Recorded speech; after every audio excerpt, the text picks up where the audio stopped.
राम राम दोस्तों, मैं हूं पीएल सर। अपने YouTube चैनल पीएल सर पर आपका एक बार पुनः हार्दिक स्वागत एवं अभिनंदन करता हूं। आशा करता हूं आप सभी अपने स्थान पर कुशल मंगल होंगे।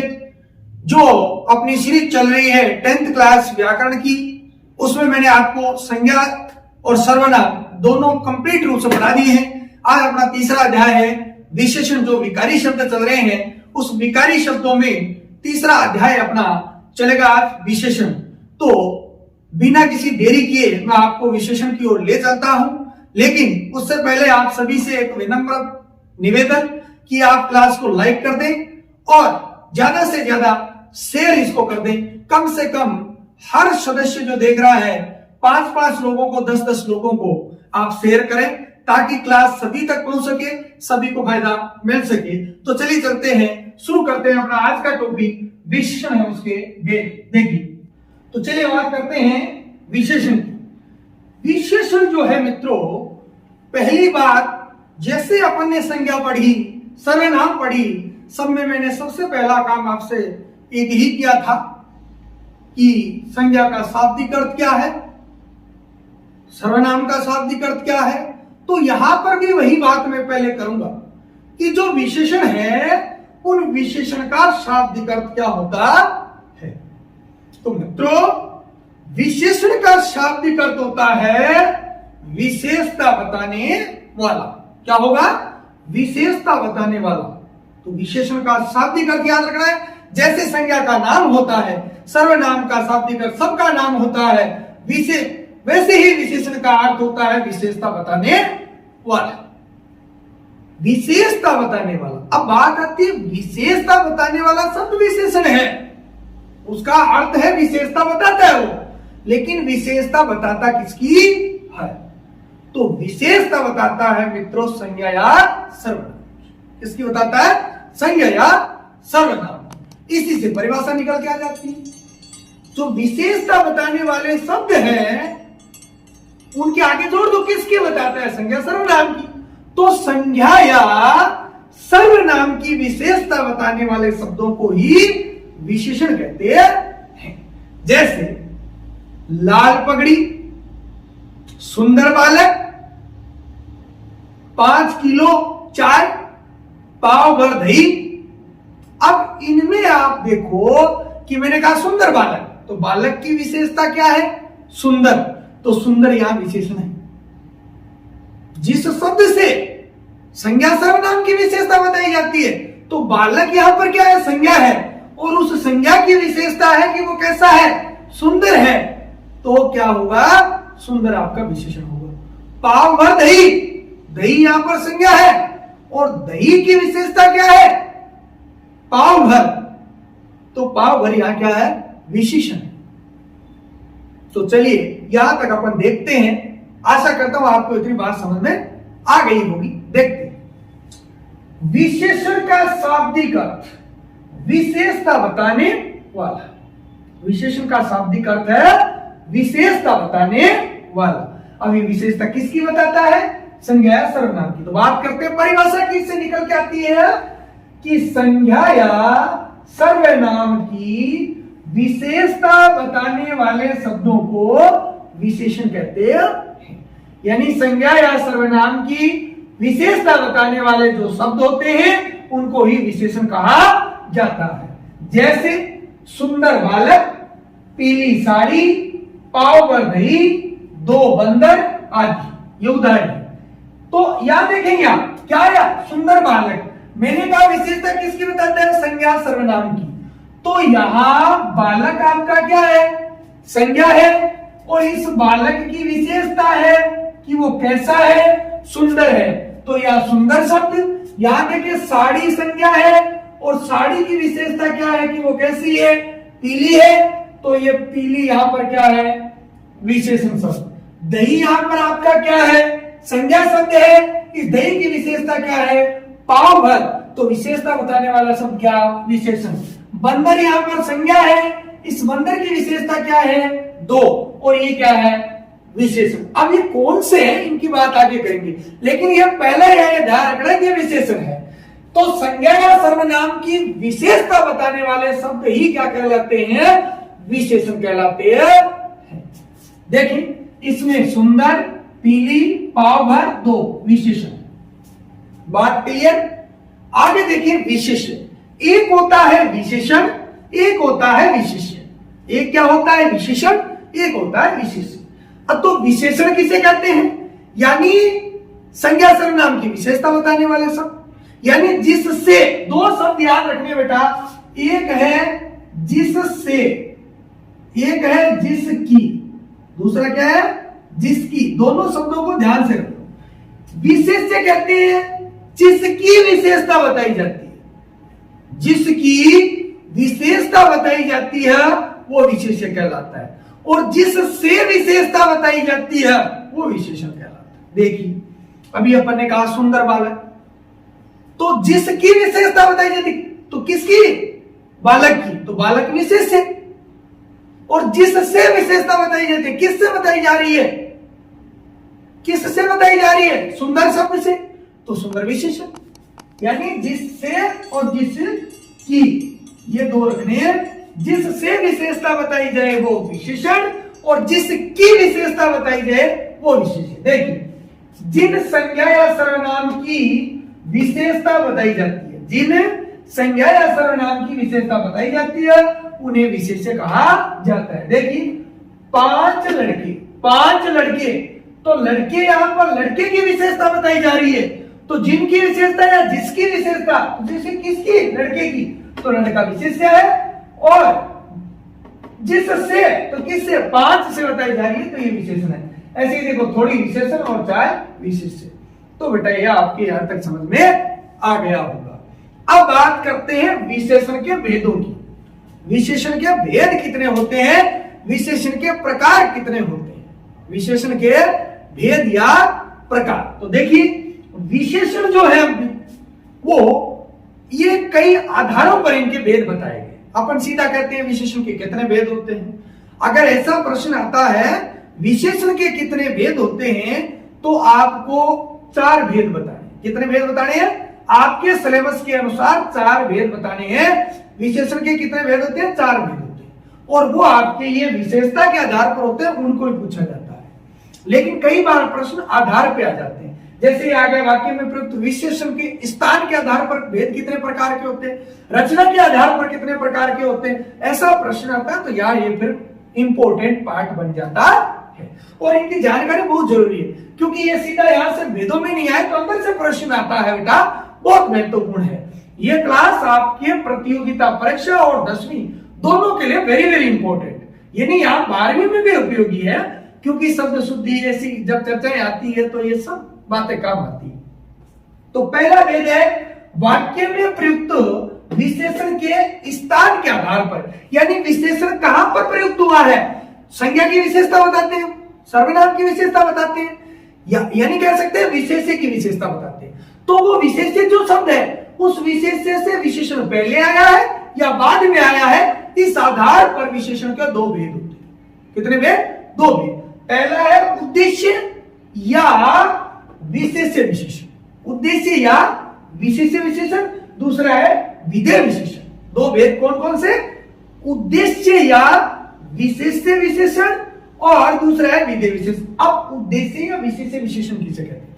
यानी जब वाक्य में कोई विशेषण शब्द जो विशेष्य होता है, उस विशेष्य से पहले प्रयुक्त होता है। क्या होता है? पहले प्रयुक्त होता है, पहले आता है, तो उसे उद्देश्य या विशेष्य विशेषण कहा जाता है। जैसे अभी अपन ने बात की थी लाल साड़ी, तो साड़ी की विशेषता लाल है, लेकिन साड़ी संज्ञा है, उस संज्ञा से पहले लाल आया है, लाल साड़ी। पीली साड़ी तो पहले आया है ना, तो पहले आया, इसका मतलब ये किसका उदाहरण है? उद्देश्य या विशेष्य विशेषण का।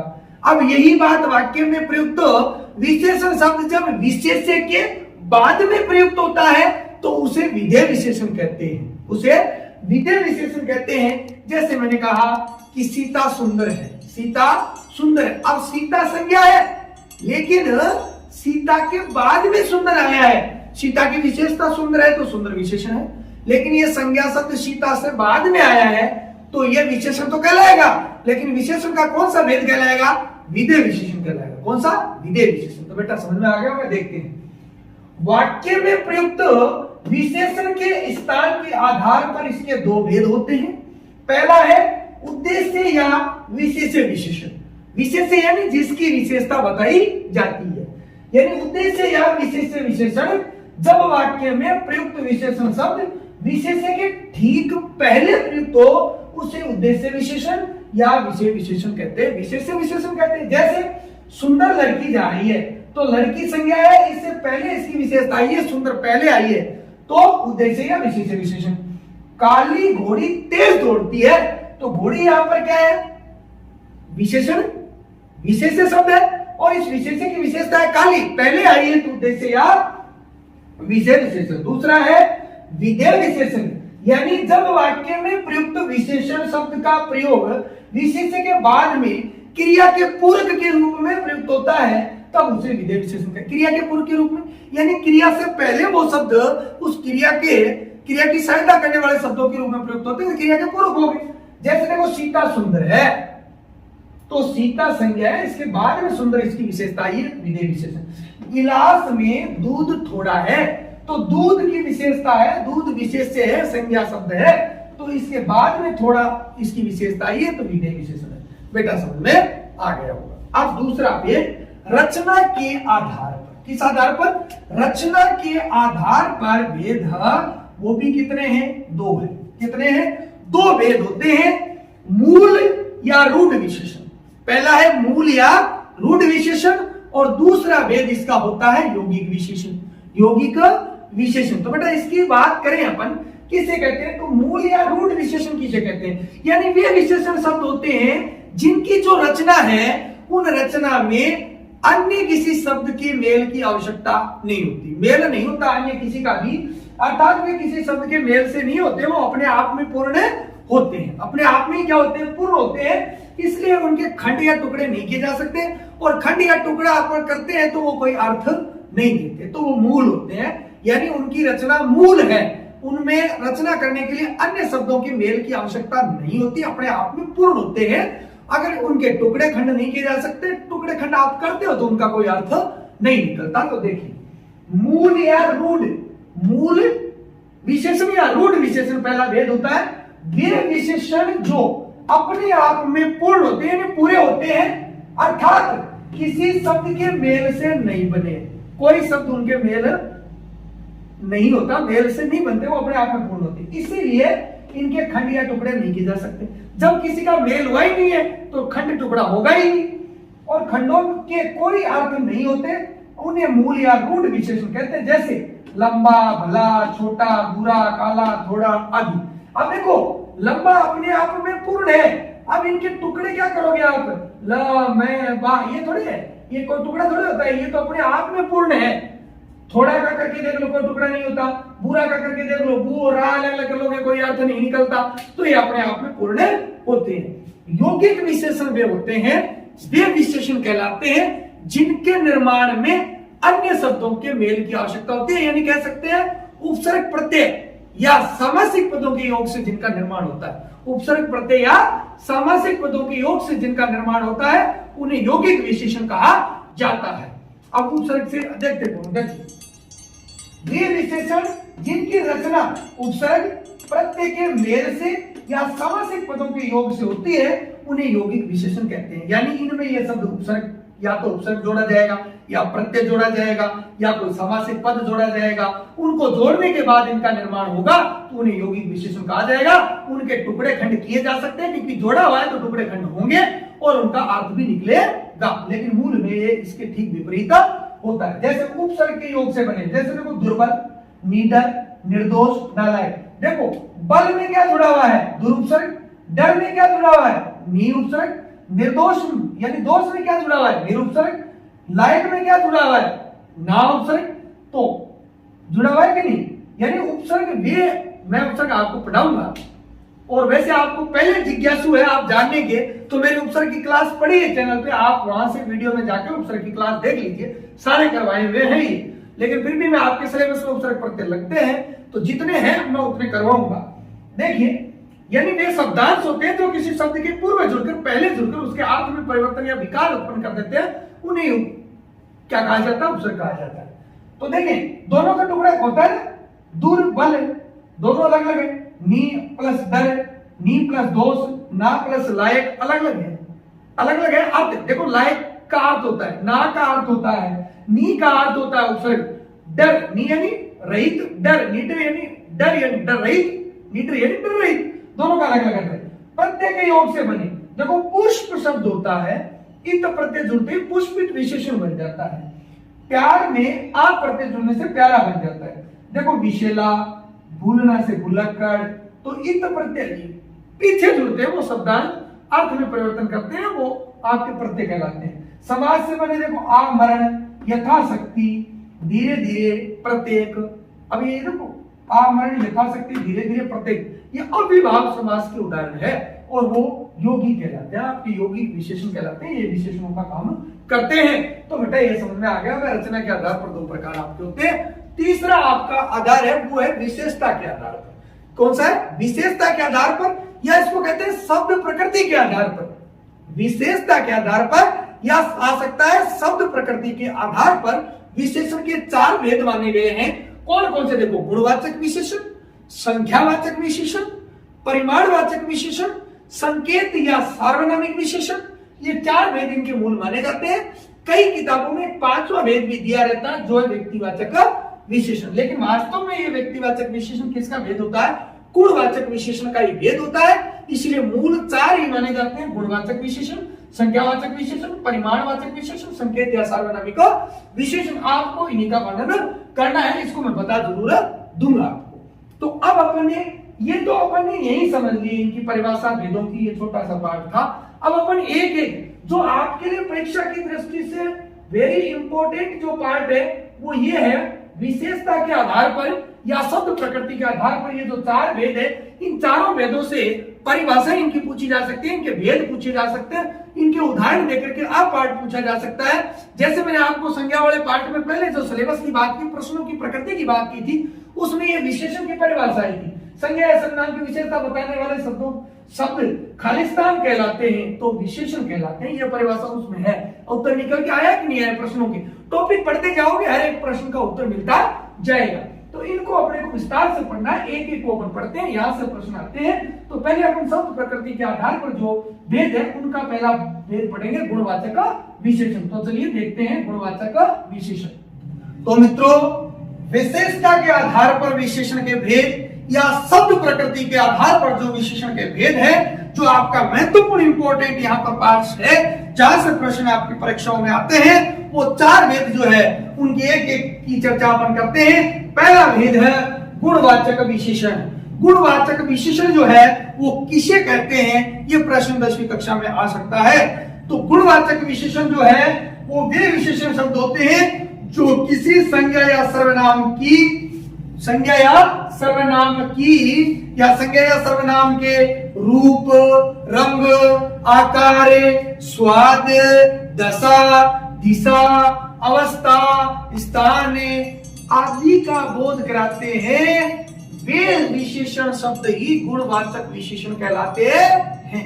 समझ में आ गया होगा कि वे विशेषण शब्द जो किसी संज्ञा या सर्वनाम के गुण, दोष, रंग, रूप, आकार, दशा, दिशा, अवस्था, स्वाद, आकार, स्थान आदि का बोध कराते हैं, यानी ज्ञान कराते हैं, उन्हें गुणवाचक विशेषण कहा जाता है। जैसे देखिए कि यह सुंदर गाय है, तो गाय की विशेषता कैसी है कि वो सुंदर है, उसका गुण है, तो गुणबोधक। ये नाम मैंने लिए, इससे इनके उपभेद एक तरीके से हो जाते हैं। अब आपको बता दिया कि गाय की विशेषता है सुंदर, तो आपसे पूछा जाए विशेषण शब्द कौन सा, आपने बता दिया सुंदर। सुंदर में कौन सा है, तो आप बताएंगे गुणवाचक, क्योंकि ये उसका गुण है, वो सुंदर है। मैंने कहा गंदी लड़की, तो लड़की विशेषता क्या है? गंदी। ये उसका गंदी कोई गुण थोड़ा, वो तो दोष है, तो दोष बोधक, वो गुण बोधक। ठीक है, मैंने कहा उत्तरी, पश्चिमी, पूर्वी, तो दिशा बोधक। क्या होगा? दिशा बोधक। मैंने कहा काली घोड़ी, तो घोड़ी की विशेषता क्या? काली, लेकिन काली में गुणवाचक है वो, लेकिन गुणवाचक में कौन सा है? काली रंग है, रंग है तो रंग बोधक। तो ऐसे ही बेटा इसमें आपको ध्यान देना। देखिए गुणवाचक विशेषण, वे विशेषण शब्द जो किसी संज्ञा या सर्वनाम के रूप, रंग, गुण, दोष, आकार, स्वाद, स्पर्श, गंध, दिशा, दशा, अवस्था, समय, स्थान, स्वभाव, भार आदि का बोध कराते हैं। भारी हल्का, भारी का बोध कराते हैं, उन्हें गुणवाचक विशेषण कहते हैं। जैसे ये सुंदर गाय है, गाय की विशेषता क्या है? सुंदर। यह लाल फूल है तो फूल की विशेषता लाल है, गुणवाचक हो गया, विशेषण तो हो गया। लेकिन गुणवाचक में कैसा है? रंग बोधक। कौन सा है? रंग है लाल। उमाकांत चतुर विद्यार्थी है, विद्यार्थी की विशेषता चतुर है, चतुर में कौन सा है? वो उसका गुण है चतुर, गुणबोधक। इसमें सुंदर, लाल, चतुर शब्द गुणवाचक विशेषण है। अब इस शब्दावली को देखते हैं कौन से शब्द हो सकते हैं। देखो गंधवाचक में दुर्गंध युक्त, सुगंधित, खुशबूदार ऐसे शब्द आ सकते हैं। गुणबोधक में वीर, श्रेष्ठ, सत्यवादी, ईमानदार, ठीक है ना, ऐसे शब्द आ सकते हैं। दोष बोधक क्रूर है, बुरा है, दुष्ट है, भीरू है, कुरूप है, डरपोक है, ये उसमें दोष है। आकार बोधक जैसे नुकीला, तिकोना, चौकोर, गोल, लंबा, ये सब आकार। दशा बोधक रोगी है, पतला है, मोटा है, कमजोर है, ये क्या है? उसकी दशा है। दिशा बोधक उत्तरी, दक्षिणी, पश्चिमी, पूर्वी। देखो उत्तर, दक्षिण, पूर्व, पश्चिम सीधा है तो संज्ञा व्यक्तिवाचक, क्योंकि दिशाओं के नाम है व्यक्तिवाचक। लेकिन उत्तरी, दक्षिणी, पूर्वी, पश्चिमी तो दिशा बोधक गुणवाचक विशेषण। अवस्था बोधक देखो युवा, प्रौढ़, वृद्ध, बाल्य, ये सब क्या है? अवस्था बोधक गुणवाचक। रंग बोधक सफेद, नीला, काला, हरा, पीला, ये रंग बोधक गुणवाचक विशेषण। समय यानी रात्रि, संध्या, दोपहर, प्रातः, निशित, तो ये सब क्या है? समय बोधक गुणवाचक विशेषण। स्थान बोधक बनारसी, भारतीय, लखनवी, जयपुरी, नीचा, ऊंचा, ये सब क्या है? स्थान बोधक गुणवाचक विशेषण है। स्पर्श बोधक खुरदरा, नुकीला, खुरदरा है, कोमल है, कठोर है, तो ये क्या है? स्पर्श बोधक गुणवाचक विशेषण। स्वाद बोधक मीठा है, खट्टा है, कड़वा है, तीखा है, कसेला है, चटपटा है, तो ये स्वाद बोधक गुणवाचक विशेषण। तो बेटा इतनी शब्दावलियों से आपको भली भांति समझ में आ गया होगा गुणवाचक विशेषण किसे कहते हैं। दूसरा भेद है इसका संख्यावाचक विशेषण, यानी वे नाम से पता है संख्या, तो संख्या की बात कर रहा है, यानी वे विशेषण शब्द जो किसी संज्ञा या सर्वनाम की निश्चित या अनिश्चित, संख्या या तो विनिश्चित, मैंने कह दिया 5 फिक्स है, निश्चित है, मैंने कह दिया कई, तो कितने कई पता नहीं है, अनिश्चित है। तो वे विशेषण शब्द जो किसी निश्चित या अनिश्चित संख्या का बोध कराते हैं, ज्ञान कराते हैं, उन्हें संख्यावाचक विशेषण कहा जाता है। जैसे 5 पेन, कुछ पुस्तकें, गिनती। देखो इसके बाद तीसरा भेद आएगा परिमाणवाचक विशेषण। ये दोनों एक जैसे ही है, उसमें भी निश्चित अनिश्चित होता है, इसमें निश्चित अनिश्चित होता है। फर्क एक है, इसमें संख्या की बात होती है, गिनने की बात होती है, और वहां माप तोल की बात होती है, तोला मापा जाता है। अब मैं ये तो देखो 5 किलो आदमी, लेकिन मैं ऐसे कह सकता हूं 5 किलो चीनी, तो 5 वहां भी 5 यहां भी, वहां इकाई लगी है माप तोल की, किलो या गिनने की बात होती है, संख्या की बात होती है, काउंटिंग की बात होती है, वह माप तोल भार की बात होती है। इतना ही अंतर है, बाकी दोनों एक जैसे ही।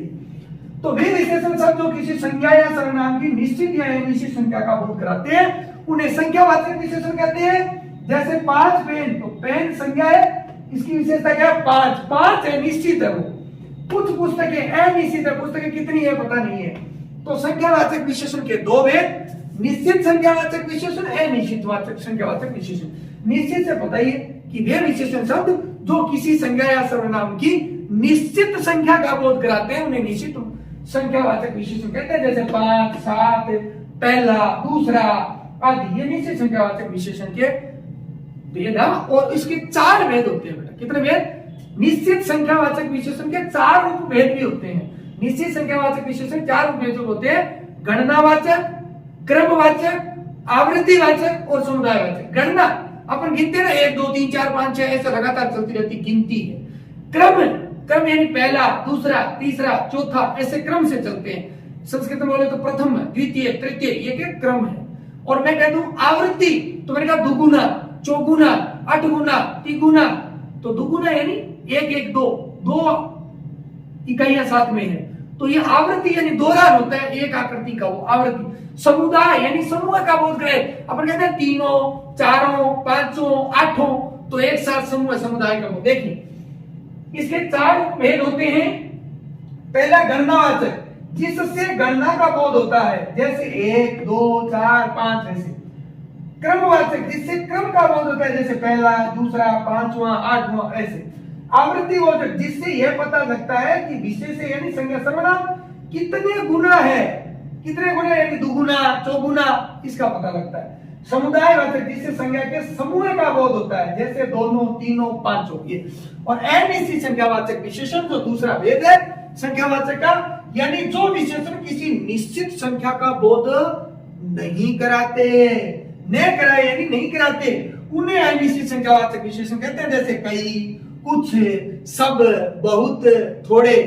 बहुत आदमी आए थे तो आदमी को गिना जाता, लेकिन बहुत में कितने आए पता नहीं। जैसे उत्तराखंड में आई बाढ़ में लाखों श्रद्धालु बह गए, तो लाखों कितने लाख बहे पता नहीं है।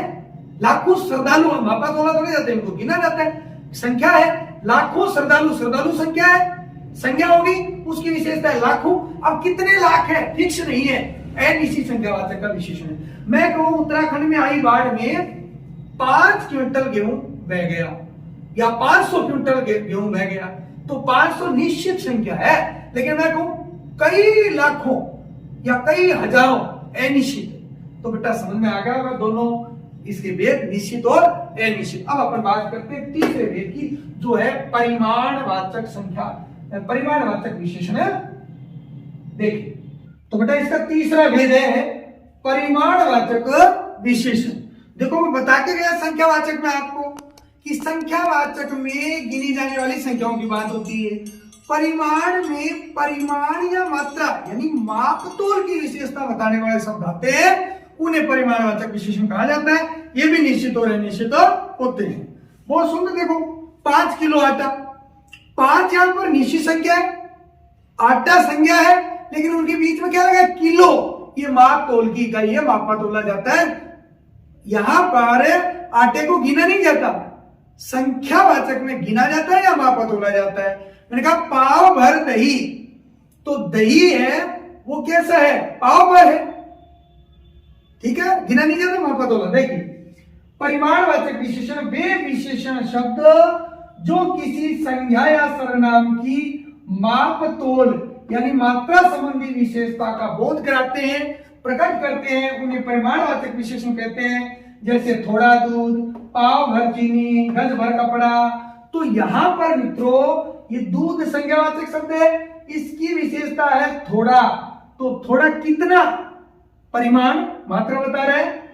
चीनी कितनी, पाव भर। अब दूध को चीनी को गिना थोड़ा जाता है, मापा तोला जाता है। कपड़ा कितना, गज भर, तो गज भर। इन सब में यहाँ पर थोड़ा, पाव भर, गज भर, इनमें क्या परिमाणवाचक विशेषण है, क्योंकि कपड़े को गिना नहीं जाता, मापा तोला जाता है। या तो किस चीज को मापते हैं या तोलते हैं।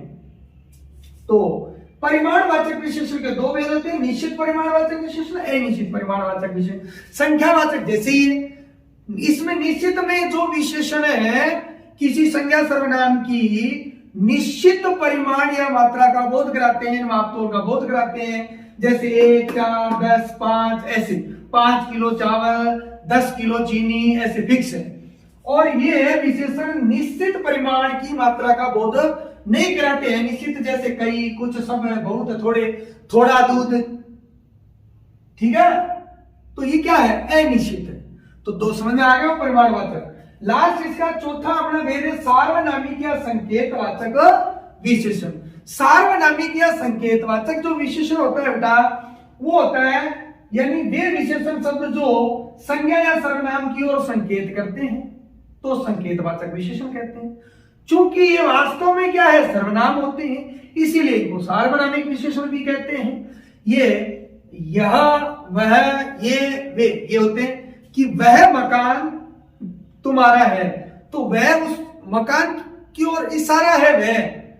तो मैंने आपको सर्वनाम पढ़ाते हुए कहा था कि वह घड़ी मेरी है, वह यह कि तुरंत बाद अगर संख्यावाचक शब्द आता है तो संकेतवाचक या सार्वनामिक विशेषण होता है। देखिए कि वे विशेषण शब्द जो संज्ञा या सर्वनाम की ओर संकेत करते हैं उन्हें संकेतवाचक विशेषण कहते हैं। यह विशेषण सर्वनाम शब्दों से बनते हैं, इस कारण इन्हें सार्वनामिक विशेषण कहते हैं।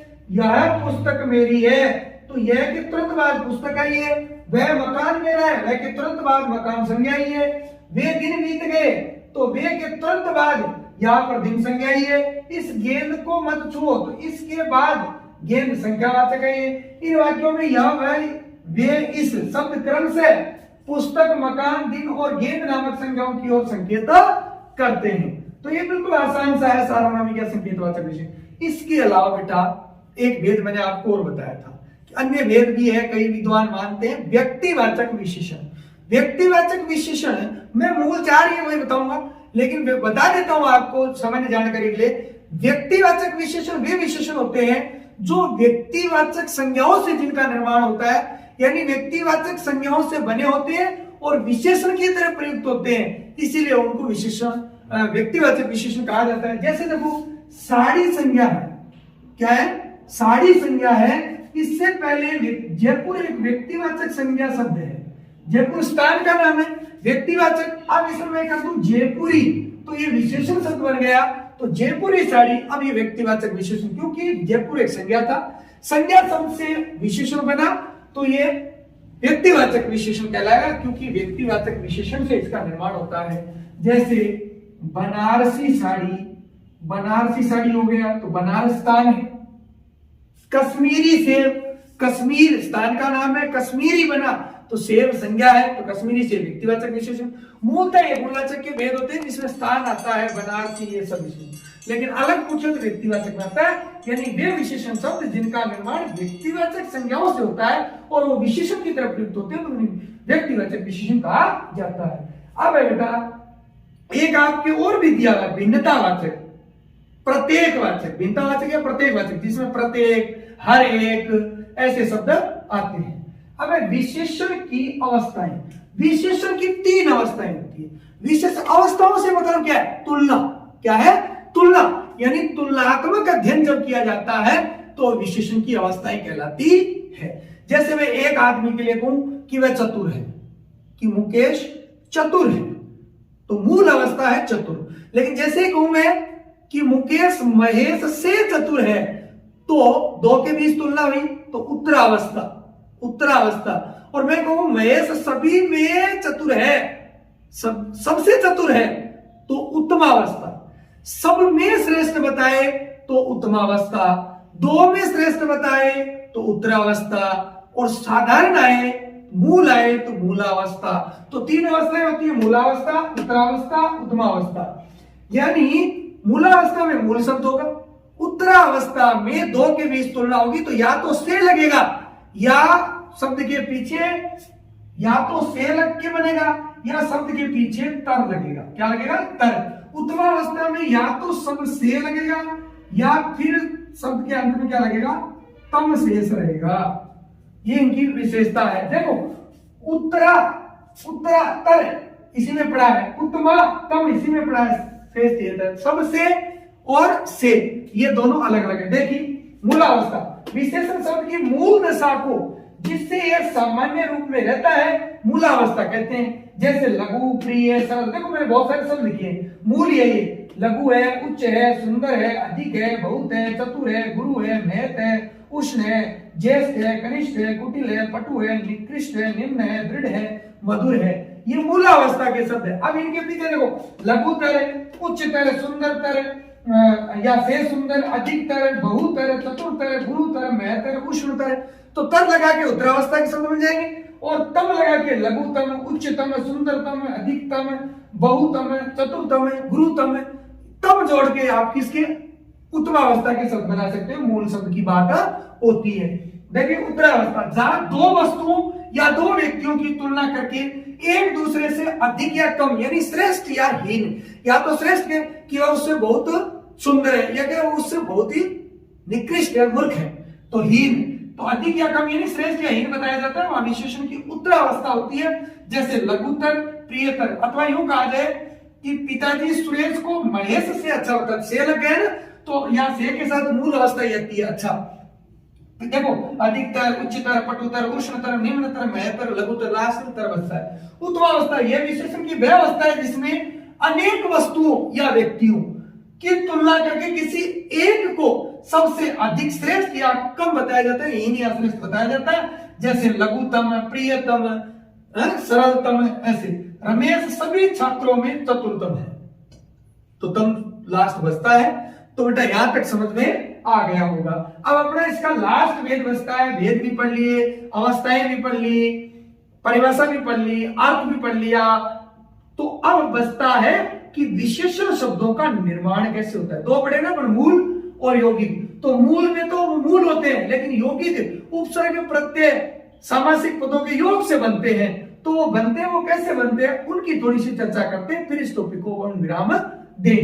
देखिए तो बेटा देखिए, विशेषणों की रचना। विशेषण शब्द जो यौगिक विशेषण अपने होते हैं, जो बनते हैं, वो कैसे बनते हैं। देखिए, पहला संज्ञा से विशेषण बनाना। जो संज्ञा शब्द होते हैं उनसे विशेषण बनाना। अब इस साइड में प्रत्यय लिखे हैं, यहां जो है वो सारे संज्ञा के शब्द है। बनने वाला शब्द इस विशेषण को जोड़ेंगे तो वो बनेगा विशेषण शब्द। देखिए, इक प्रत्यय से अर्थ संज्ञा शब्द था, इक जोड़ते ही आर्थिक विशेषण बन गया। ऐसे ही तत्व में इक जोड़ा तो तात्विक बन गया, कल्पना में काल्पनिक बन गया, देव में देविक बन गया, दिन का दैनिक बन गया, धर्म का धार्मिक बन गया। ए जोड़ने से देखो, पुरुष से कौरव, शिव से शिव, केश से केशव, शिशु से शेषव। इत प्रत्यय जोड़ा, उर्मी इन प्रत्यय, उर्मी से उर्मिल, फेन से फेनिल, पंख से पंकिल, जटा से जटिल। इत से अंक, अंक का अंकित, क्षुधा का क्षुधित, तरंग का तरंगित, पल्लव का पल्लवित। इत जुड़ा। फिर इम प्रत्यय जुड़ा तो रक्त संज्ञा से रक्तिम, स्वर्ण से स्वर्णिम, ई रोग से रोगी, संयम से संयमी। देखो ये संज्ञा शब्द है, ये विशेषण शब्द है। इनसे कुल में जुड़ा तो कुलीन, प्राची में जुड़ा तो प्राची, इला गर्व से गर्विला, चमक से चमकीला। आलू में ईर्ष्या, ईर्ष्या में आलू जुड़ा तो ईर्ष्यालु, दया में जुड़ा तो दयालु।